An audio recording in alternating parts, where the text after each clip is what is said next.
In this video, I'm going to talk about the 3 irrefutable marketing truths to scaling any inbound business, whether it's in real estate consulting, finance, insurance, or anything else that's professional service based. Hey, my name is Steve Olson. I'm the founder of Stoli Network, a nationwide real estate team. If you want to learn about how Stoli Network can partner with you to scale your listing inventory and then turn around and advertise that for revenue share opportunities, then click the link in the description or go to stolinetwork.com. If you're looking to build an inbound business, especially in real estate, the whole idea is that we create content, we put traffic to that content, people learn who you are, they learn why you're different, they reach out to you, and they proactively seek your services for real estate. It's a dream business, and believe it or not, it's not the hardest thing in the world to achieve, but it is a process. And in today's video, I'm going to talk about 3 irrefutable truths that you need to understand in order to build this. And without these, I can't say it's impossible, but you are going to go through a crazy uphill battle. Number 1, all marketing and all advertising is oxygen, not word of mouth, not organic, not your SOI. All marketing and advertising is oxygen.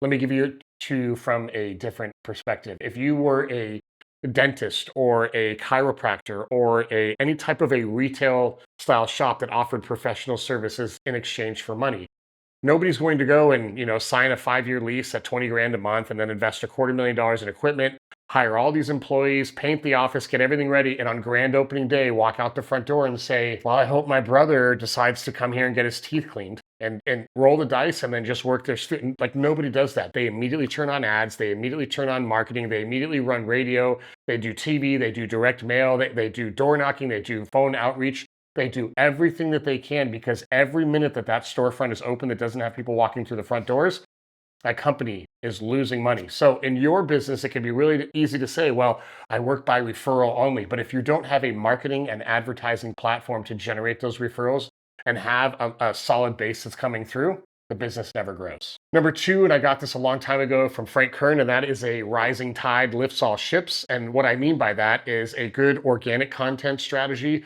coupled with a good advertising strategy will make everything a lot easier. When you run a really good ad, but don't have any organic content, people start to question the ads. When you have a lot of organic content, but no ads, you don't really know if that organic content is being put in front of the right people. So we need both of those to make sure the entire business lifts with it. Number 3, and probably the most important thing of this entire list, is everything that you do before the appointment will have more to do with whether you will convert that appointment than the very words you use during the appointment. Here's what I mean by that. If you're a real estate agent and you set a listing appointment and somebody's on the phone with you, or maybe you meet them at an open house or at a Starbucks or they're a friend or whatever, and they say, I'm interested in selling my home. And you say, well, I can be over at the house to talk about what we can sell it for and how we position your home to break a record in today's market.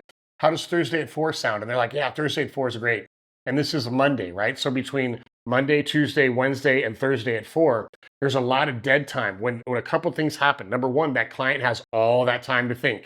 And sometimes that's a good thing. Sometimes that's a bad thing. But you need to understand that that time definitely exists.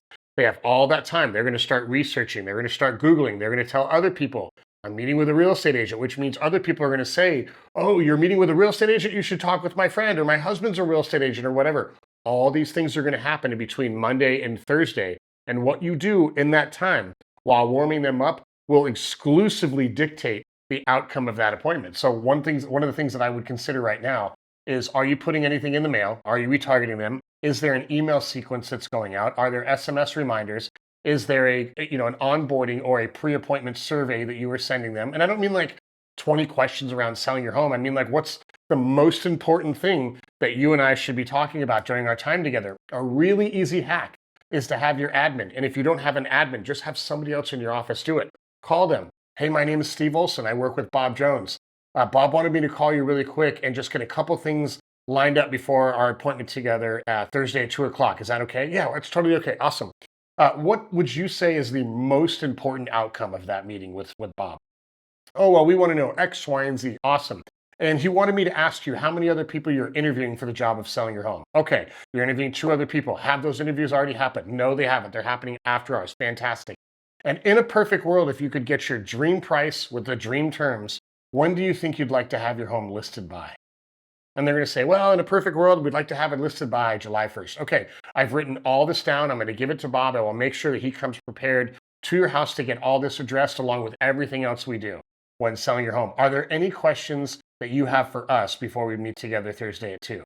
No, I think that's pretty much it. Cool. That alone, that pre-call questionnaire done by your admin your wife, your girlfriend, your boyfriend, your brother, your dad. I don't, it doesn't matter who needs to do it. It doesn't matter if they're on payroll or not. Somebody should call the client and just simply ask those questions, because good process drives good results. That's a quote from my buddy Sharon Srivatsa. So if you have good process, you automatically show up 8 out of 10. You're already on third base. All we got to do is run home. The number one challenge that I help so many agents through is they go into a listing pitch and they feel like they need to describe the entire process in 45 minutes or less. They overwhelm the client. The client says something, you know what, you've given us a lot to think about, but why don't we call you tomorrow or the next day? Let me review our options and then we'll get back to you. That is nothing more than a symptom of overwhelm. We want to keep them out of overwhelm and in is excitement. And your warm-up process leading up to that appointment can exclusively dictate how that goes. So let's recap really quick. Number one, all marketing and advertising is oxygen. Number two, a rising tide lifts all ships, which means you need an equal organic content strategy and an ad strategy. And number three, what you do in between the time you set an appointment and hold appointment will have the highest impact on whether you convert that appointment, even more than the words you use during the appointment. If you have any questions, let me know in the comments below. I'd love to hear your thoughts. What are the things that you do for every single appointment you have? And maybe there's something we can learn as well. If you find value in these videos, subscribe, like the channel, helps us out a lot. I really appreciate it, and we'll see you on the next one.